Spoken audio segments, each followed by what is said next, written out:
आज हम पढ़ रहे हैं तुच्छ दुरिक समष्टि, या उसको अपन क्या बोलते हैं, विविक्त दुरिक समष्टि। ठीक है, तुच्छ दुरिक समष्टि या विविक्त दुरिक समष्टि यानी ट्रिवियल मेट्रिक स्पेस, या उसी को हम कहते हैं डिस्क्रीट मेट्रिक स्पेस। तो मेट्रिक स्पेस क्या होता है ये हमने पिछली कक्षा में समझा था और उसका एक उदाहरण भी देखा था। तो ये भी मेट्रिक स्पेस का ही एक प्रकार है और एक एग्जाम्पल भी है।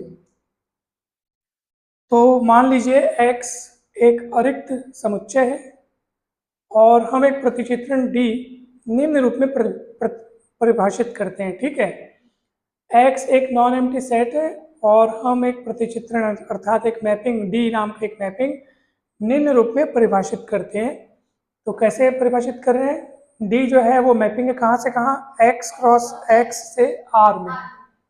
ठीक है, और किस प्रकार डिफाइन किए वो भी देख लो। डी एक्स वाई बराबर 0 जब x बराबर y, यानी कि जब ये दोनों बिंदु x और y बराबर होते हैं तो उनके बीच की दूरी 0, और जब x और y बराबर नहीं होते यानी ये दोनों बिंदु जब बराबर नहीं होते हैं तो उनके बीच की दूरी 1। मतलब ये इस स्पेशली तरीके से इस d को डिफाइन किया गया है, यहाँ पे एक विशेष तरीके से परिभाषित किया गया है। और हम ये दर्शाएंगे कि ये जो d है वो x के लिए एक क्या है, दूरिक है। तो दूरिक दर्शाने के लिए आपको वो तीनों जो शर्तें हैं उस दिन अपन ने पढ़ा था M1 M2 M3 नाम से, याद है आपको? वो तीनों को हम लोग को इस d के लिए सेटिस्फाई होता हुआ दिखाना पड़ेगा। जब हम ये दिखा देंगे तो ये साबित हो जाएगा कि d x के लिए क्या है, एक दूरिक है। और उसी को हम लोग क्या बोलेंगे पता है, इसी d को जो इस विशेष तरीके से परिभाषित किया गया है, काफी इंपॉर्टेंट चीज है ये, इसी को हम लोग बोलते हैं तुच्छ दुरिक या विविक्त दुरिक। और x के साथ जब हम उसको इस तरीके से लिखते हैं तो x जो है वो इस दुरिक d के साथ कहलाता है तुच्छ दुरिक समष्टि या फिर विविक्त दुरिक समष्टि। तो पहला काम तो हमारा ये रहेगा कि हमको ये d को दिखाना है कि ये क्या है, दूरिक है। और दूरिक दर्शाने के लिए वो तीनों जो शर्तें हैं वो हमको d के लिए संतुष्ट होता हुआ दिखाना पड़ेगा कि हाँ वो d उन तीनों शर्तों को फॉलो करता है या पालन करता है, आपको दिखाना पड़ेगा। तो चलिए सबसे पहली शर्त क्या है बताओ, M1। तो M1 क्या कहता है कि dxy बराबर 0 होगा तो यदि और केवल यदि x बराबर y। ये दोनों तरफ से ये बातें थी, तो दोनों तरफ से बातें हैं, इसका मतलब आपको ये लेके ये सिद्ध करना पड़ेगा और ये लेके ये सिद्ध करना पड़ेगा।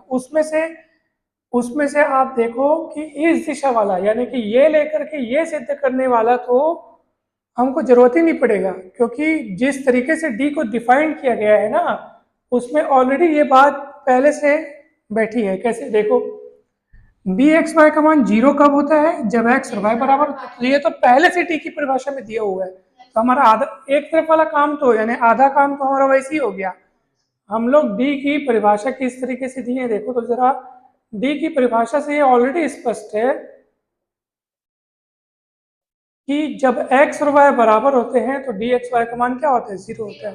तो x y बराबर लेने पर dxy 0 होना ये हमको सिद्ध करना नहीं पड़ेगा, ये पहले से d की परिभाषा में दिया हुआ है कि जब x और y बराबर होते हैं तो dxy 0 होता है। क्लियर है? तो हमको सिद्ध क्या करना पड़ेगा, इसका इस दिशा वाला सिद्ध करना पड़ेगा, इस दिशा वाला सिद्ध नहीं करना पड़ा, इस दिशा वाला सिद्ध करना पड़ेगा। यानी कि जब dxy बराबर 0 लेके चलेंगे तो x और y बराबर होने चाहिए। समझ में है कि नहीं? चलो, यानी कि अब हम क्या दर्शाना है, अब यह दर्शाना शेष है, यह दर्शाना शेष है कि जब dxy क्या हो जाए, 0 हो जाए तो x और y क्या हो जाएंगे, बराबर हो जाएंगे। ये देखो दोनों तरफ तीर लगा, मतलब ये लेके ये सिद्ध करना था और ये लेके ये सिद्ध करना था, उसमें से एक काम तो हो गया। कौन सा वाला काम, x बराबर y लेकर के dxy को 0 प्रूफ करने वाला काम हमको जरूरत ही नहीं पड़ा। क्यों नहीं पड़ा, परिभाषित ही वैसे ही हमने किया है। d को इस तरह से परिभाषित किया कि d का मान 0 कब होगा, जब x और y बराबर होंगे। तो एक तरफ वाला तो जरूरत ही नहीं पड़ा, वो तो परिभाषा से ही स्पष्ट हो गया। लेकिन दूसरे तरफ वाला अपने को सिद्ध करना पड़ेगा। दूसरे तरफ वाला क्या है, dx y बराबर 0 तो x बराबर y सिद्ध करना पड़ेगा। समझ में आया कि नहीं?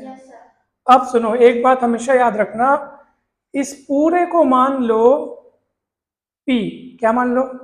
इस पूरे को मान लो Q। अब बोलोगे P और Q क्या है? तो ये कथन है। क्या है? जैसे कोई मेरे को बोलेगा P कौन सा कथन है, तो मैं बोलूंगा dxy बराबर 0 होना, ये एक कथन है और उस कथन को नाम दिए P। और सिद्ध करना है x बराबर y, ये दूसरा कथन है, ये Q नाम दिए। तो आप लोग हमेशा याद रखना कि अगर आपको P लेकर के Q सिद्ध करना हो, क्या लेकर के क्या सिद्ध करना हो, तो आप ऐसा करने के लिए ऐसा भी कर सकते हैं कि Q न लेकर के, अर्थात Q का निगेटिव ले लो, Q का नकारात्मक ले लो, जो भी कथन Q में लिखा है उसका उल्टा ले लो, और यह सिद्ध कर दो कि Q का निगेशन लेने पर आप P का निगेशन सिद्ध अगर कर पा रहे हो तो ये वाली बात सत्य हो जाएगी। यानी फिर से एक बार सुनो, अगर आपको ये करने को कहा गया कि भाई P को लो और Q को सिद्ध करो, जब आपको P को Q मतलब P से Q को सिद्ध करना हो तो आप उल्टा कर लो, माइनस नहीं, निगेशन, ये माइनस नहीं है, नकारात्मक। जैसे Q को किसको कहा गया है? x बराबर y, तो Q का निगेशन हो गया x बराबर नहीं है y। जो बात यहाँ लिखी है उसका उल्टा।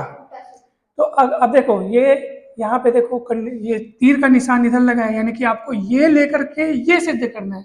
तो ये लेकर के ये सिद्ध करने के लिए आप ऐसा भी कर सकते हो कि इसका न होना उसके न होने को निर्देशित करेगा, ऐसा आप दिखा दोगे तो ये बात सिद्ध हो जाएगी। बात सुन रही मैं क्या बोल रहा हूँ?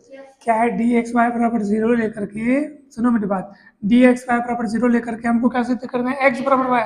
अगर ये सिद्ध करना मान लो आपको कठिन महसूस हो रहा है तो आप इसके इक्विवेलेंट दूसरा काम कर सकते हो, और वो काम क्या है? Q को लेकर के इसको सिद्ध करेंगे ना, जब ये से ये सिद्ध करते ना बने तो आप क्या करो, उल्टे को नेगेटिव रूप में, यानी कि उल्टे को सिद्ध करो लेकिन न करके, है ना भाई। P इम्प्लाइज Q सिद्ध करने के लिए आप ऐसा भी कर सकते हो कि Q का न होना या Q का निगेशन या Q का नकारात्मक P के नकारात्मक को व्यक्त करता है। समझ में आया? अगर आपने ये काम कर लिया तो समझ जाओ आपने ये भी सिद्ध कर दिया। क्लियर है? yes, तो इसी को मैं लिखूं क्या कि अगर मेरे को ये सिद्ध करना है तो उसी को तुल्य रूप में हम ये दर्शाएंगे, तुल्य रूप में हम ये दर्शाएंगे,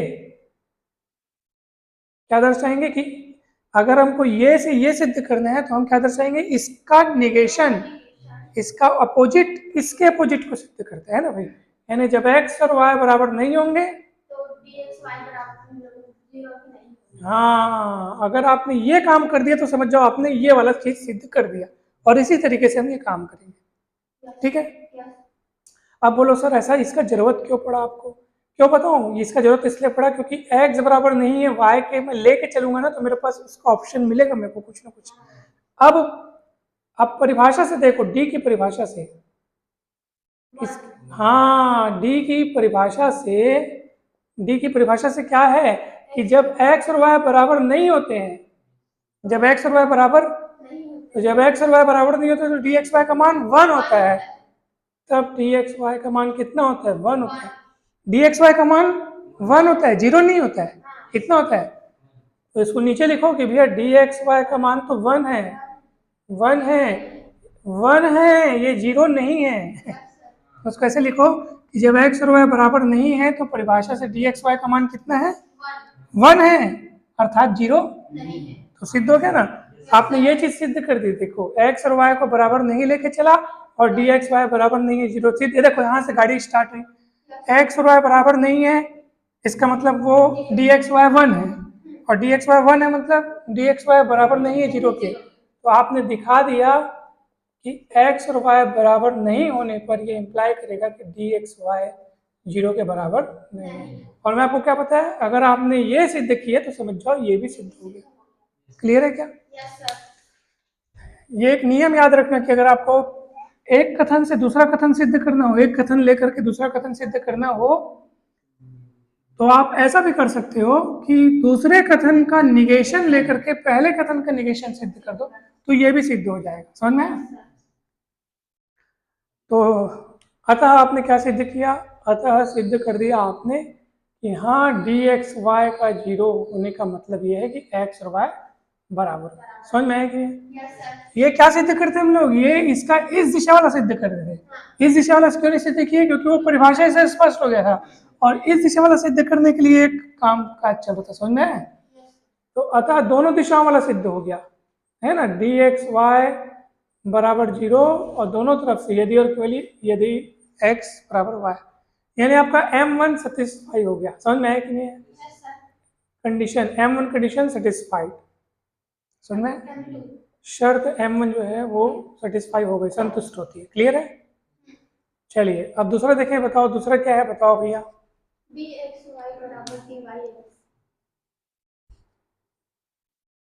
एक मिनट, अब इसका हम दूसरा वाला जो शर्त है, दूसरा वाला शर्त क्या है, dxy is equal to dyx, ये सिद्ध करेंगे। ठीक है, तो क्या ये सिद्ध होगा कि नहीं होगा बताओ? बहुत आसानी से हो जाएगा। पूछो कैसे? देखो, अगर मान लो x और y बराबर है, अगर x और y क्या है बराबर, तो इसका मतलब क्या है कि प्रश्न की परिभाषा के अनुसार x और y अगर बराबर हैं तो dxy क्या होगा? 0 होगा। सीधी सी बात है, dxy 0 होगा। समझ में आया कि है? x और y बराबर है, उसको आप y बराबर x भी बोल सकते हो ना, और dyx 0, तो दोनों हो गए ना बराबर, dxy बराबर dyx। क्लियर है कि नहीं बताओ? और वैसे ही अगर आप बोलोगे ये बराबर नहीं है, ये बराबर नहीं है, समझ रहे? अगर आप बोलोगे x और y बराबर नहीं है तो dxy कितना हो जाएगा? 1। अगर x और y बराबर नहीं है तो dxy कितना हो जाएगा? 1। या x y बराबर नहीं है तो उसका y बराबर नहीं है भी x बोल सकते हो, 1। समझ में? फिर दोनों बराबर हो गए। क्लियर है कि नहीं बताओ? इसलिए ये वाले चीज को बुक में भी पूरा डिटेल में प्रूफ नहीं किया है, वो स्पष्टता करके लिख दिया है, स्पष्ट है कि दोनों क्या होंगे? बराबर। क्लियर है कि नहीं बताओ? ठीक है,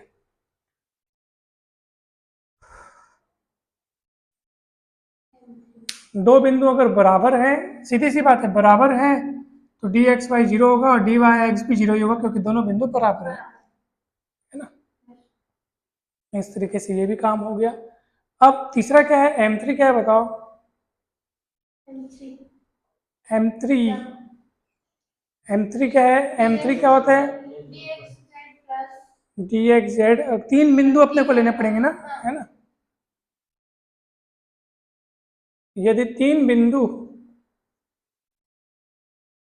x y z belongs to x है ना भाई, कोई भी तीन बिंदु है, तो क्या है बताओ तीसरी शर्त?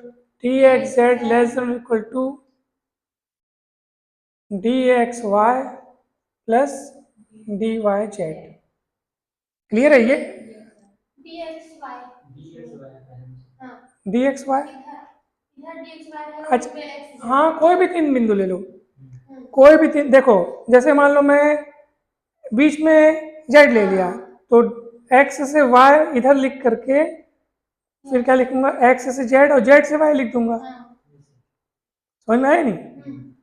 अगर मैं y को बीच में लेता हूं तो क्या लिखूंगा? dxz लिखूंगा dxy प्लस dyz। समझ में आया कि नहीं? तो कैसे भी आप लिख सकते हो, चलेगा। ठीक है,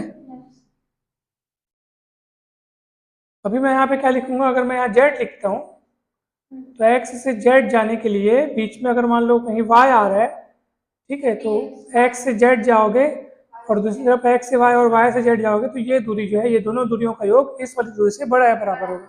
वही चीज सिद्ध करना है अपने को। वही चीज सिद्ध करना है।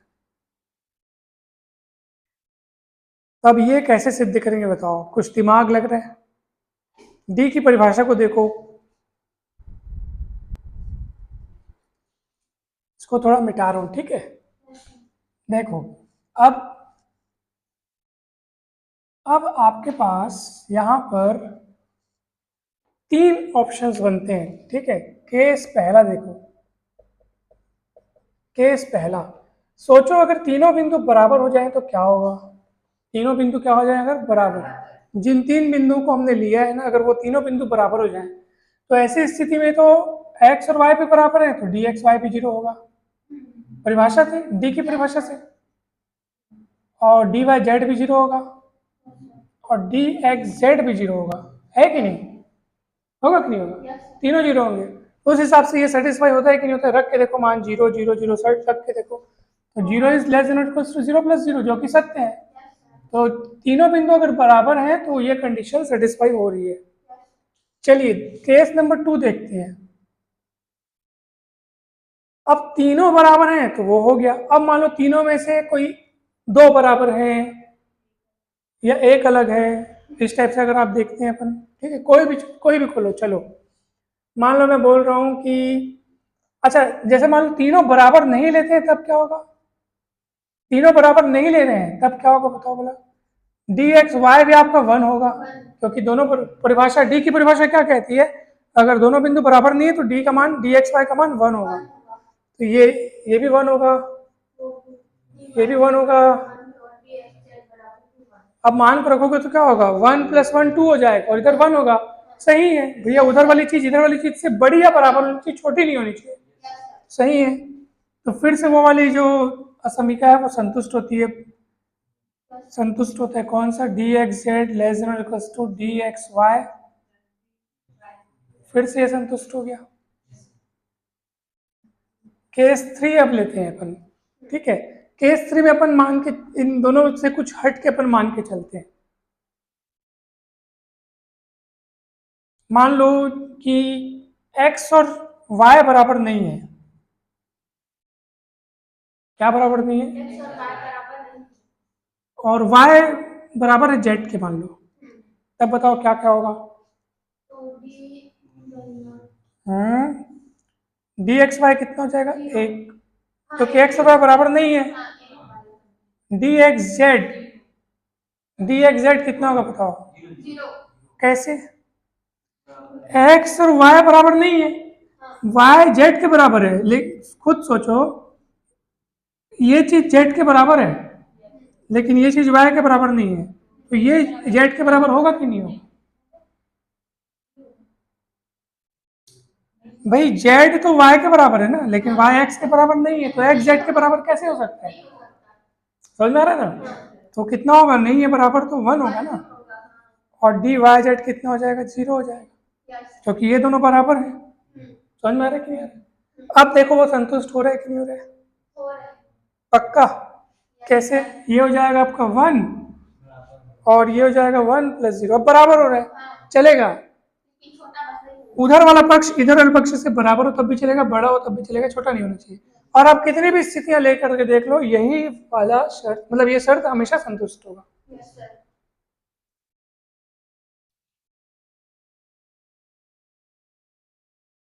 समझ में आ रहा है?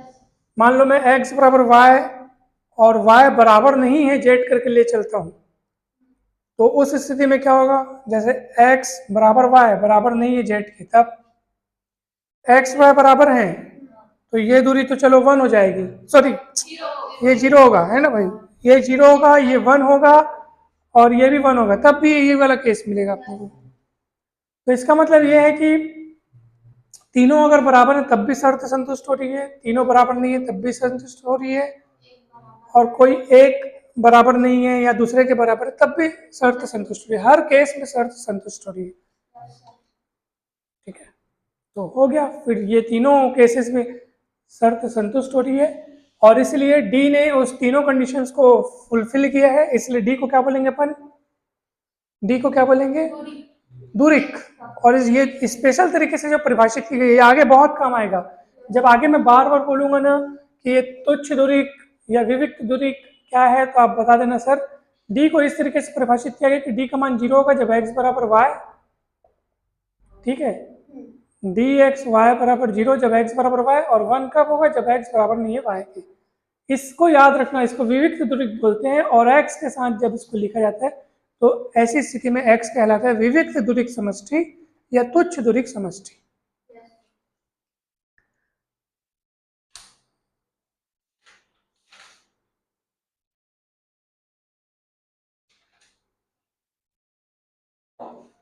तो तीनों एलिमेंट्स में से कोई दो अगर बराबर हो, तीसरा ना हो बराबर, तो उस केस में भी ये फुलफिल हो रहा है। आप देख लो, अलग अलग अगर अलग अलग बदल के भी देख लो, आपका उत्तर आएगा। और ये वाले केस को भी आपको डिटेल में लिखने की आवश्यकता नहीं थी, आप डायरेक्टली स्पष्ट करके भी आप बोल सकते हो, डी एक्स वाई बराबर डी वाई एक्स। सीधी सी बात है, अगर एक्स और वाई बराबर होंगे तो डी एक्स वाई कितना होगा, 0 होगा। अब एक्स और वाई बराबर हैं, एक्स और वाई बराबर है मतलब वाई ही एक्स है और एक्स ही वाई है, तो सीधी सी बात है डी एक्स वाई 0 होगा। अगर आप y को पहले लिख करके x को बाद में लिखते हो तो क्योंकि वो y और x बराबर y का मतलब क्या होता है, x बराबर y का मतलब y बराबर x होगा, है ना भाई। और जब इससे ये होता है तो इससे ये भी तो हो सकता है, उस हिसाब से ये दोनों क्या होगा, बराबर। क्लियर है। वैसे ही जब x और y बराबर नहीं है तो डी एक्स वाई कितना होता है, 1 होता है। और x बराबर y का मतलब सॉरी x हाँ x बराबर नहीं है y का मतलब y बराबर नहीं है x के, और उस स्थिति में डी वाई एक्स 1 होगा, ये भी 1 है, फिर दोनों बराबर हो गए। समझ में, हमारा उद्देश्य तो इन दोनों को बराबर लाना था ना। तो ऐसे क्लियर हुआ कि नहीं हुआ, बताओ अच्छे से समझ में एकदम। ये वाले केस में कौन कौन 1 होता, कौन कौन 0 होता, x बराबर y और बराबर नहीं है z के, इनमें से बताओ कौन कौन 0 और कौन कौन 1 होता। डी एक्स वाई 0 होता क्योंकि x और y बराबर है, डी वाई जेड 1 होता, तो इधर वाला तो 0 + 1 1 आ गया, और उधर क्या होता डी, क्यों, क्योंकि y बराबर नहीं है z के तो z भी बराबर x बराबर, क्योंकि x और y बराबर हैं, लेकिन जब ये इसके बराबर नहीं है तो वो भी इसके बराबर नहीं होगा, इसका मतलब डी एक्स जेड भी 1 होगा, तो कुल मिलाकर 0 + 1 है ना भाई, उधर 1 मिल रहा है, ठीक है, क्लियर हो रहा है। गुड। तो अगर 3 में से अपन किन्हीं 2 को बराबर लेते हैं तब भी ये मिल रहा है अपने को। अच्छा तीसरा केस कौन सा बचेगा इसमें, तीसरा केस मतलब देखो अभी इन दोनों को बराबर नहीं लिए, अभी इन दोनों को बराबर नहीं लिए, अगर मैं x does not equal to Z फिर ऐसे y ले लूँ तो अब क्या होगा बताओ, चलो अब कौन कौन 0 होगा और कौन कौन बचेगा, बताओ कौन कौन 0 और कौन कौन 1 होगा। x और z को आपने बराबर नहीं लिया है, इसका मतलब आपका ये आपका 1 हो जाएगा, x y के बराबर होगा कि नहीं होगा, नहीं होगा, x और y बराबर, क्योंकि देख y तो z के बराबर है और z x के बराबर नहीं है, तो इसका मतलब क्या है कि x और y बराबर नहीं है, तो ये कितना हो जाएगा 1, लेकिन y और z बराबर है तो ये कितना हो जाएगा 0, तब भी ये संतुष्ट हो रहा है नहीं। अपन तीनों केसेस को देख लिए जिसमें कोई 2 बराबर है ना, तीसरा अलग है, उनमें भी अपन ने देख लिए करके, अच्छे से समझ में आया।